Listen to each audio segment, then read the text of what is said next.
प्रिय विद्यार्थियों, नमस्कार।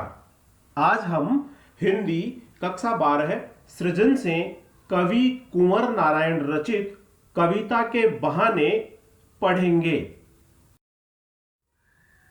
आइए सबसे पहले कवि कुंवर नारायण के बारे में जान लेते हैं।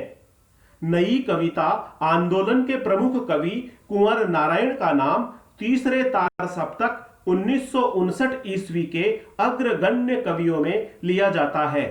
आपने कविता के साथ साथ कहानियां, लेख तथा फिल्मों पर समीक्षाएं भी लिखी हैं। कविता के प्रति इनका दृष्टिकोण यथार्थवादी रहा है। आपने भावुकता से बचकर काव्य रचना की है। आपकी प्रमुख रचनाएं हैं चक्रव्यूह, अपने सामने, इन दिनों, परिवेश, हम तुम, कोई दूसरा नहीं। आकारों के आसपास इनका कहानी संग्रह है। आज और आज से पहले आपका समालोचना संग्रह है। आपने वाजस्रवा के बहाने तथा आत्मजयी नामक 2 खंड काव्य भी लिखे हैं। कुंवर नारायण का जन्म 1927 ईस्वी में हुआ। कवि कुंवर नारायण रचित कविता के बहाने में आज के भौतिकवादी और यांत्रिकता के युग में कवि ने अपनी रचना कविता के बहाने से कविता के महत्व को रेखांकित किया है। कविता के सृजन के लिए असीम क्षेत्र विद्यमान है। कविता की इस रचना में चिड़िया की उड़ान, फूलों का खिलना तथा बच्चों का खेलना जैसे प्रतीकों द्वारा कवि ने कविता की उड़ान, उसकी सुगंध और सीमाओं के पार उसकी पहुंच को अभिव्यक्त किया है। बच्चों के असीम सपनों की तरह कविता का दायरा भी असीम व अनंत होता है। जहां भी सृजनात्मक ऊर्जा होती है, वहां सीमाओं के दायरे स्वतः ही टूट जाते हैं। आइए हम कवि कुंवर नारायण रचित कविता के बहाने रचना का वाचन करें। कविता एक उड़ान है चिड़िया के बहाने, कविता की उड़ान भला चिड़िया क्या जाने। कविता एक उड़ान है चिड़िया के बहाने, कविता की उड़ान भला चिड़िया क्या जाने। बाहर भीतर इस घर उस घर, कविता के पंख लगा उड़ने के माने, चिड़िया क्या जाने। कविता के पंख लगा उड़ने के माने, चिड़िया क्या जाने। कविता एक खिलना है फूलों के बहाने, कविता का खिलना भला फूल क्या जाने। कविता एक खिलना है फूलों के बहाने, कविता का खिलना भला फूल क्या जाने। बाहर भीतर इस घर उस घर, बिना मुरझाए महकने के माने, फूल क्या जाने। बिना मुरझाए महकने के माने, फूल क्या जाने। कविता एक खेल है बच्चों के बहाने, बाहर भीतर यह घर वह घर, सब घर एक कर देने के माने, बच्चा ही जाने। सब घर एक कर देने के माने, बच्चा ही जाने।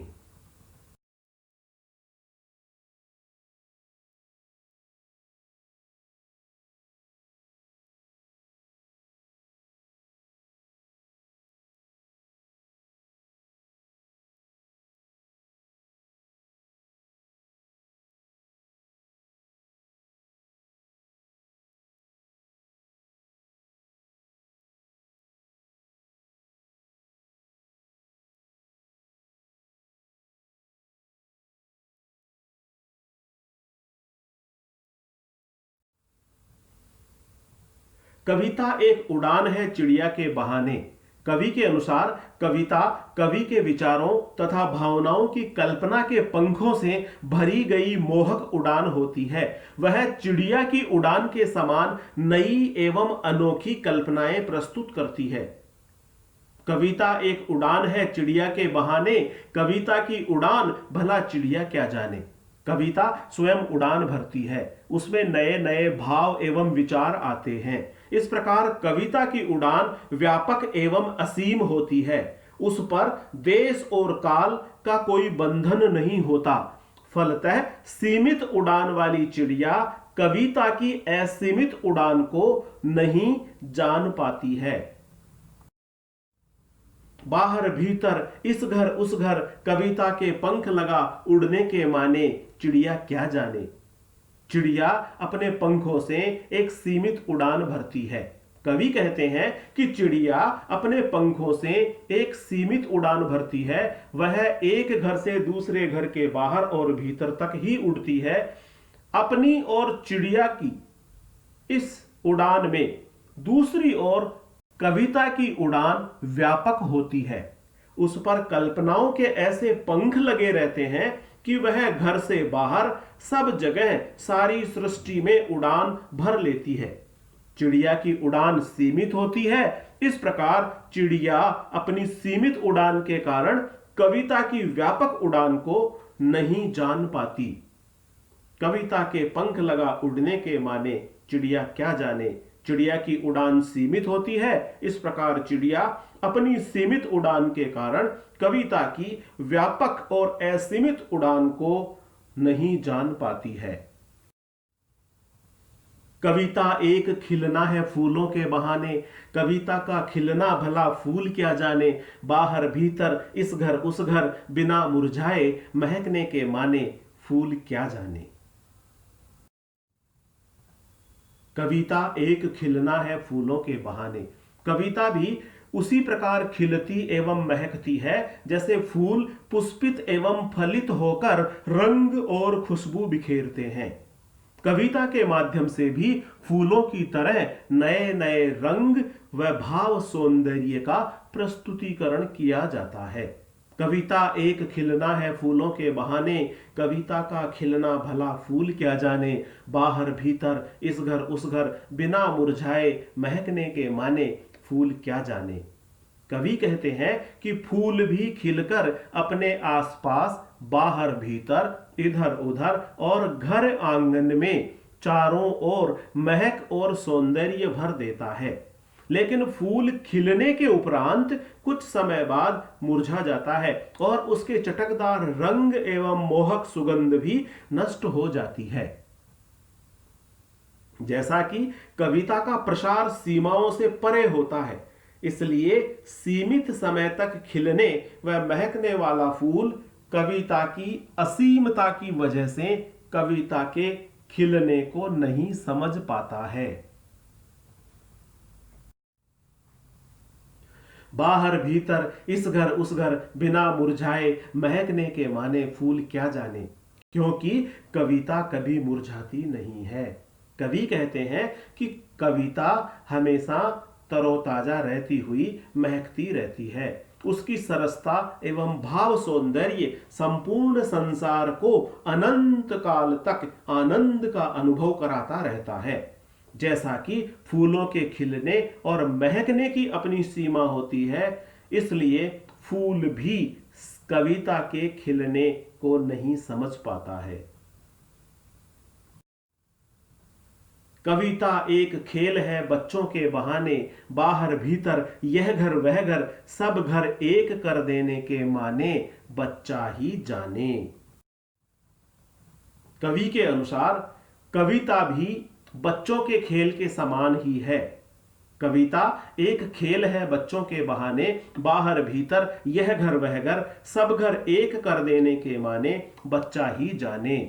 कवि कहता है कि कविता भी बच्चों के खेल के समान ही है।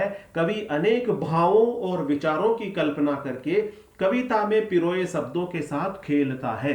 उसकी कविता का प्रभाव सभी श्रोताओं तथा पाठकों पर होता है। इस प्रकार सब घर एक कर देने के मायने बच्चा ही जानता है। भावनात्मक एवं आत्मीय जुड़ाव करने का मायना बच्चा ही जानता है। कविता एक खेल है बच्चों के बहाने, बाहर भीतर यह घर वह घर सब एक कर देने के माने बच्चा ही जाने। बच्चे घर के बाहर तथा अंदर एक घर से दूसरे घर तक बेरोक टोक आते जाते व खेलते हैं। वे अपने खेल द्वारा सभी घरों को एक दूसरे से जोड़ते हैं। भावनात्मक आत्मीय लगाव व एकता पैदा करने की क्षमता बच्चों में ही होती है। इस प्रकार कविता भी बच्चों के खेल की तरह ही है। कविता में पिरोए गए शब्दों के माध्यम से कवि मानवीय मनोभावों को कलात्मक अभिव्यक्ति देता है। स्पष्ट है कि भावनात्मक एवं आत्मीय जुड़ाव के मायने बच्चे ही बेहतर तरीके से जानते हैं। कविता के सृजन के लिए असीम क्षेत्र विद्यमान है। कवि ने चिड़िया का उड़ना, फूलों का खिलना तथा बच्चों का खेलना जैसे प्रतीकों द्वारा कविता की उड़ान, उसकी सुगंध और सीमाओं के पार उसकी पहुंच को रेखांकित किया है। कवि ने कविता की असीम संभावनाओं की ओर संकेत करते हुए यह संदेश दिया है कि कविता अजर अमर और सीमाओं की परिधि से परे होती है, देश काल से अप्रभावित होती है। इस कविता में काव्यांश की भाषा सरल एवं प्रभावपूर्ण है।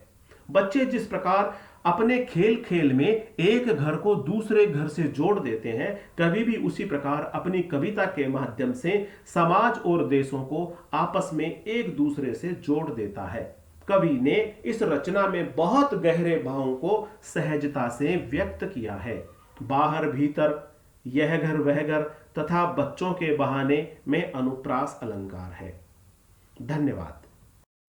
प्रिय विद्यार्थियों, ई पढ़ाई यूट्यूब चैनल को सब्सक्राइब करते हुए इसे लाइक, शेयर व कमेंट अवश्य करें। धन्यवाद।